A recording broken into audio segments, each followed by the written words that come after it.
Bharatiya Janata party एथर ओडिशा रे सरकार करिवो ए प्रकारर जहा जनमत थिला एवं जहा हवा बहुतला ताहा वास्तविक आज भोट बाक्स रे मध्य से स्थिति रे आज पहुंची जाइछि। एवं आज जदि आमे देखिबा विभिन्न गणमाध्यम एवं जो माने भोट मतदान केन्द्र फेरंता जो भोटर्स भाई मान जो सर्वे है सबु सर्वे रे आप 99% भारतीय जनता पार्टी सपक्ष एणुकरी एथिरे संपूर्ण भाव में एथर परिवर्तन जो लहर थिला ता वास्तवता रूप नहीं सारी केवल भोट गणना अटकी रही एवं निश्चित भाव में ओडिशा रे एवं केन्दुझर जिले में केन्दुझर जिले में आमे आम पार्लियामेंट रे जो अच्छी 7 से आमे पाखापाखी आमे 4 ରୁ 5 टी सीट आमे जितुछु एवं एथिरे केन्दुझर सदर मध्य जोड़ी की अच्छी 3 थर सांसद निर्वाचन प्रचार रे हारी जाइछु। ये सत्य कथा मेंट भांगिला परे हमको सजाड़ी हेबा पई समय लागिला आ से समय भितरे बीजेडी जेभरी भाव रे एठी योजना करथिले से योजना भितरे आमे बहुत कम व्यवधान रे मध्य अनेक सीट कम हरई थिलु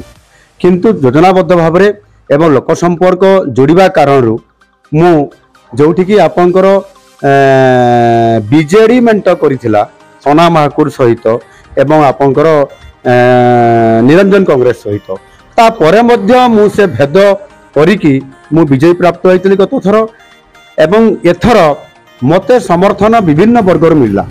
एवं मु निजे मध्य अधिक संपर्क कली विधानसभा रे मोर परफॉर्मेंस को लेकरी बुद्धिजीवी मत बहुत समर्थन करिसेंती से दृष्टिकोण मो सहित एठी केन्दुझर मोहन माझी जितवा सहित अन्य विधानसभा जो क्षेत्र गुड़िक अच्छी तेलकुई है आपंकर पाटना है आपंकर करंजिया है एवं आनंदपुर तार बहुत भल प्रभाव पड़ी जो कि भारतीय जनता पार्टी भल कर सांसद एमपी जितवा रास्ता फिटई दिगला एवं से सांसद जो 15 वर्ष व्यवधान पर जो विजु जनता दल सांसद मैंने आदौ एरिया को गले ना काम किसी कले ना लोक सेवा कले ना से कारण से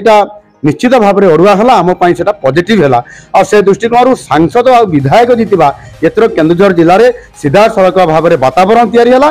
परिवर्तन मूल बदलिया जोटा कि आज केन्दुझर में फोकस होची निश्चित भाव में 4टी सीट जितवा सहित एमपी जितवाटा पक्का हो जाइए।